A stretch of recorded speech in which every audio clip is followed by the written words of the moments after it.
Hi friends, మీకు ఈ video నచ్చితే లైక్ చేయండి, సబ్స్క్రైబ్ చేయండి. మాధురి రిసెప్షన్ని ఇంట్లో అరేంజ్ చేసి ఉంటారు. అందుకోసం అందరూ బాగా రెడీ అయిపోయి ఉంటారు. కేదార్ జగదాత్రి కూడా ఇద్దరు మంచి మంచి డ్రెస్సెస్ వేసుకొని, కేదార్ సూటు బూటు వేసుకొని, దాత్రి ఒక మంచి రెడ్ కలర్ శారీ వేసుకొని ఇద్దరు దిగి వస్తూ ఉంటే కౌశికి వాళ్ళ జంట చూడ ముచ్చటగా ఉంది అని చాలా సంతోషపడుతూ చూస్తూ ఉంటుంది. దాత్రి కేదార్ ఇద్దరు కౌశికి దగ్గరికి రాగానే జగదాత్రి ఈరోజు ఈ శారీలో చాలా అందంగా ఉన్నావు అని కౌశికి పొగుడుతూ ఉంటుంది.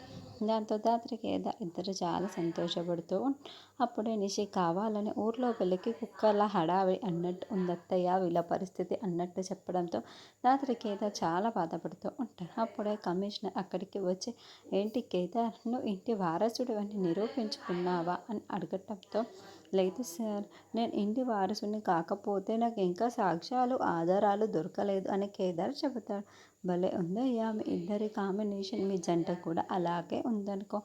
ఒకరికేమో నీకు తండ్రి ఎవరో తెలియదు, ఈవిడికేమో తల్లికి ఎవరో తెలిసినా కూడా అవినీతి పరురాలు, అందరి ప్రాణాలు తీసి చెడ్డ పేరు తెచ్చుకుంది, క్రిమినల్ అందరూ మాట్లాడుకుంటున్నారు కదా అని కమిషనర్ దాత్రి కేదార్ తలదించుకునేలా ఇద్దరు మాట్లాడారు. దాంతో కేదార్ చాలా బాధపడుతూ ఉంటే ఎందుకు కేదార్ మనకు ఎంత ఇలా తలదించుకోవడం, ఈ ఇంట్లో ఉండని అవసరం లేదు, మనం అన్నీ నిరూపించుకున్న తర్వాతే ఈ ఇంట్లో అడుగు పెడదాం, పద కేదార్ వెళ్దామని దాత్రి అంటుంది. అలాగే అని దాత్రి కేదార్ ఒక అడుగులు ఇంట్లో నుండి బయటికి వేస్తూ ఉంటారు. అప్పుడే మాధురి అన్నయ్య రెండన్నయ్య గ్రూప్ ఫోటో తీయించుకుందాం. దాంతో దాత్రి కేదార్ ఇద్దరు కూడా ఫోటో దిగడానికి తీయించుకుంటారా లేదా నిరూపించుకుంటే తర్వాతే గ్రూప్ ఫోటోలో నిల్చుంటామని వెళ్ళిపోతారా అన్నది నెక్స్ట్.